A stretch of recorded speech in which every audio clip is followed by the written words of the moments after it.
Sage Wanderer here, and welcome to a double shot of Coffee Talk! An almost unprecedented second Coffee Talk in one day.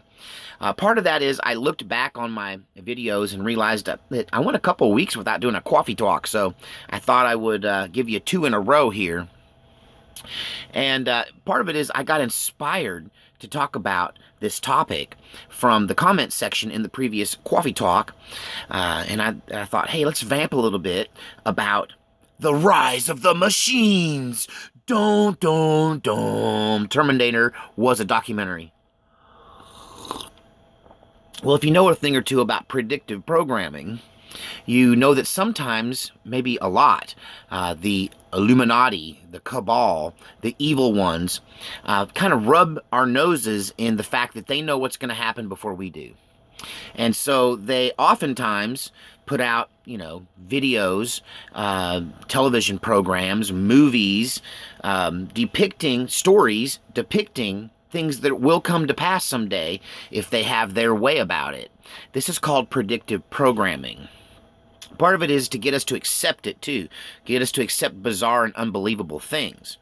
For instance, the weird and bizarre, unbelievable idea that one day machines would take over the world and that humans would be replaced by robots that would become enlightened, infused with AI, take over and kill us all. Don't. Today's Coffee Talk brought to you by Disneyland. Actually not.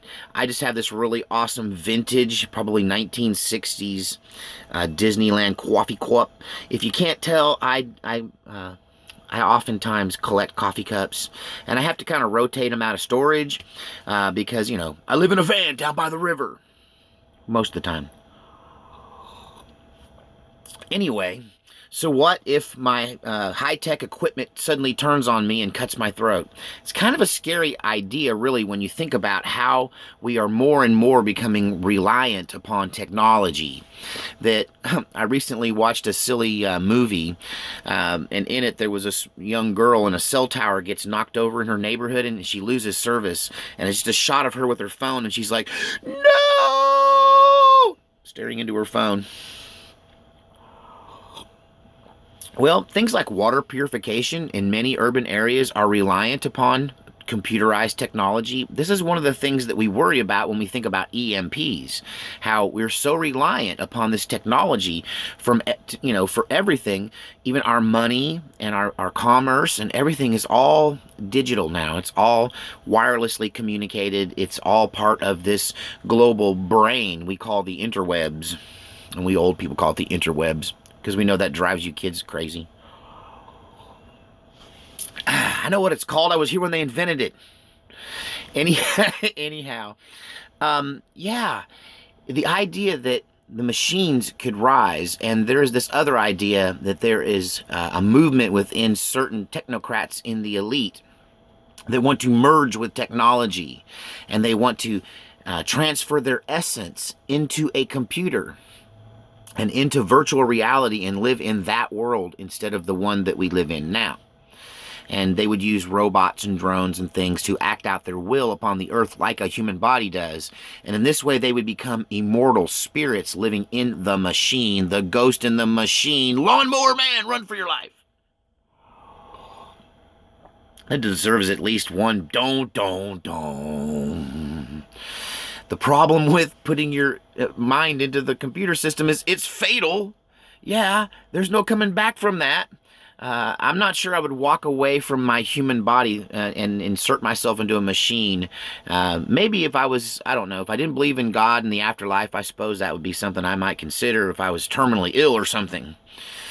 But I can see how technology has changed the world just in my lifetime. If you think about this, my grandmother, who is about to turn 103, that's right, my grandma is turning 103. If memory serves, I'm pretty sure she's 103 this summer. So, when she came into this world, we were barely out of the horse and buggy days. Cars were still an uncommon thing that didn't occur everywhere. I can remember my grandmother telling the story of the first time she saw a car, because she was a grown-up kid the first time she ever laid eyes on one.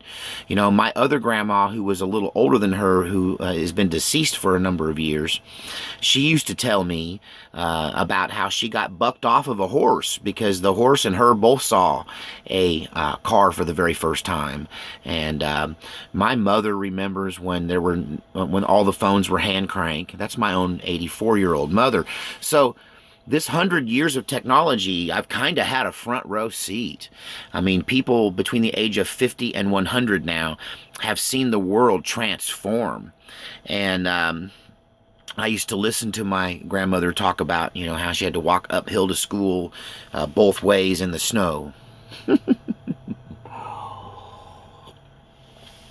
Back in the 80s, in 85, there was a movie called Maximum Overdrive, where it took the idea to a really comical conclusion, because back then they didn't have like super smartphones, and their lives weren't tied up in technology. It was all more mechanical back then.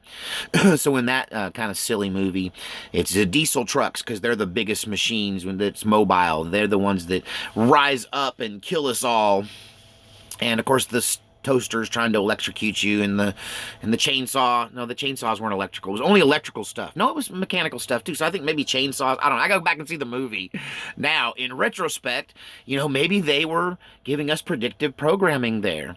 The Skynet situation in the Terminator films, where basically the machine that's designed to control the rapid response of nuclear war takes over and decides that humans are the problem and nukes us all on Judgment Day. Is all of this part of their plan? And look at this. If they want to keep the population below 500 million, I think is what they say on the Georgia Guidestones. If they want to keep that population at that level, then they're going to have to either enslave nearly everyone to support them and to support the planet, to keep it, industrialized the way they like, and keep them living their magical computerized life, or they're going to have to do it all through automation and through the concept of of drones and robots and machinery that does all of the things that people have traditionally always done for one another.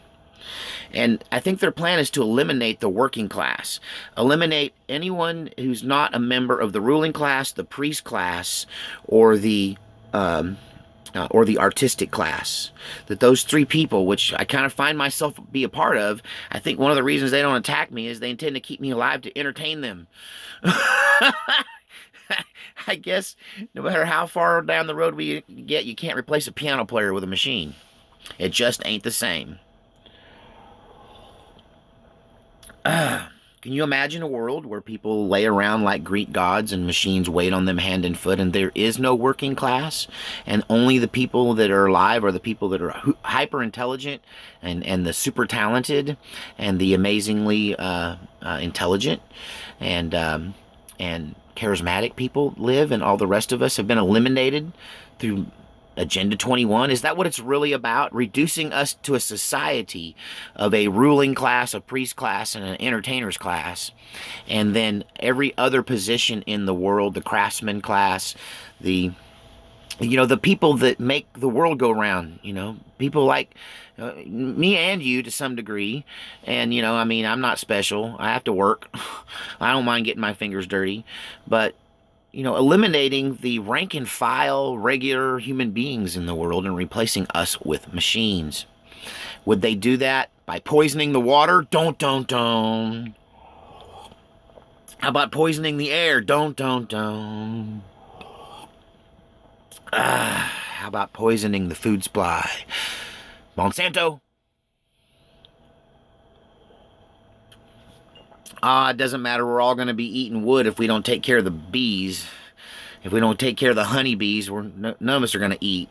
Keep that in mind, you people that are pulling the strings in the world. I'm sorry, I get a little frustrated when I consider the fact that there seems to be this entire structure that's set up against us. And they want to replace us with machines. Okay, coffee's almost done. I wish I had a better end for that. Other than to say this, the 12 gauge 870 shotgun loaded with number 4 goose load with a long barrel and a poly choke, man, it can just flat tear up one of them little RC drones. Let me tell you, it just flies all apart. God save our republic.